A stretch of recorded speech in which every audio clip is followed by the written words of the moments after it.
You know, when you think about trying to contact another dimension, what's the first thing that comes to mind?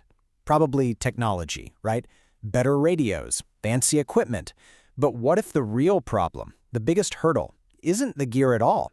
What if it's, well, us? Let's get into it. So let's just put it out there, plain and simple, when you're trying to communicate with, say, the afterlife, what's the biggest challenge you're going to run into? Well, the answer might not be what you think. According to the author we're looking at today, Mark Macy, it's not some spooky ghost or some kind of spiritual test. It's not even about whether you believe or not. The answer is, it's all about us. It's a human problem. Okay, so to really unpack why we're the problem, Macy suggests something a little out there. He says we first have to understand how groups of people work, period. And trust me, his method for doing that is, well, it's pretty wild. His whole idea is actually pretty simple when you break it down. He's basically saying, hey, if you want to get a handle on how a group of people trying to make spiritual contact works, you've got to first look at how any group on Earth works. You know, the good, the bad, and the totally chaotic. And get this, the groups he picks for comparison are all over the map. We're talking Saturday Night Live, the United Nations, spy agencies, even Disney. It seems totally random at first, right? But it's actually really smart. He's looking at how groups operate under all kinds of pressure. You've got the crazy creative deadlines of SNL, the high-wire diplomacy of the UN, and the intense secrecy of spy agencies.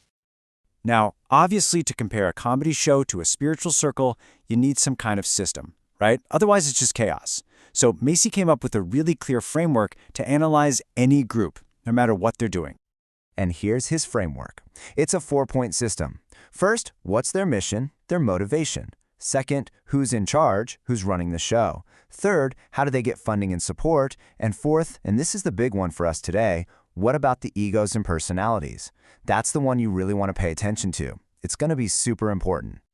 So at this point, you're probably thinking, okay, but what does the ego of a comedian on SNL have to do with talking to spirits? And the answer is pretty much everything. And we get right to the heart of it, because of a comment someone left on the author's blog.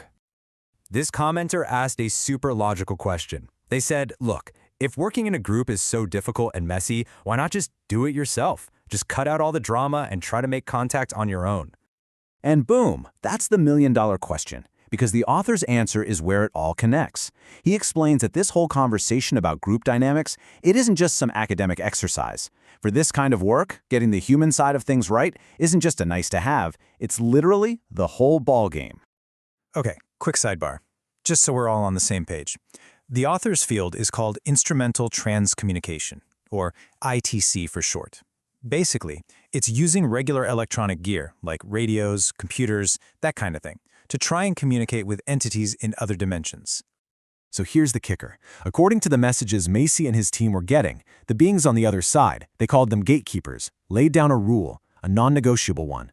They said that before any communication could happen, the researchers here on Earth had to create a stable, harmonious energy field among themselves. They called this the contact field.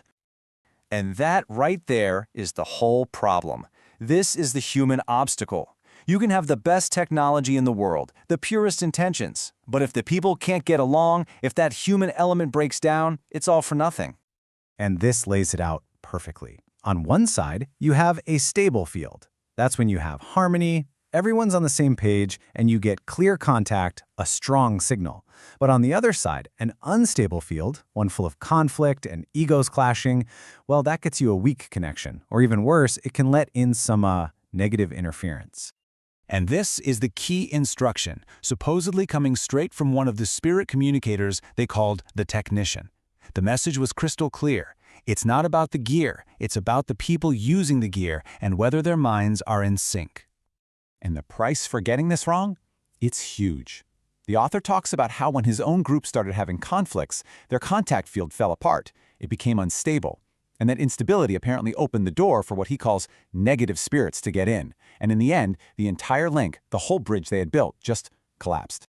So this incredible challenge, the sheer difficulty of getting a group of people to actually get along and be in harmony, it forced the author to completely rethink his entire approach. See, after his big international group fell apart, he tried to start again, just on a local level. He got people together who were all into the same thing, but nothing. Absolutely zero ITC contacts, no matter what they tried. That key ingredient, that perfect harmony in the group, just wasn't there. And that experience led him to a pretty powerful realization. He concluded that the biggest obstacle really was the human one. And he decided his most important work wasn't to keep trying and failing with experiments. Instead, it was to teach people what he'd learned, to share this one fundamental rule. Before you can connect with anyone else out there, you have to master the connections right here with each other. Which really leaves us with a huge question, one that goes way beyond ITC, right? In any field, science, spirituality, even just our own lives, are the biggest barriers we face really out there in the world, or are they the ones we create inside ourselves, inside our own teams and families and groups? It's definitely something to think about.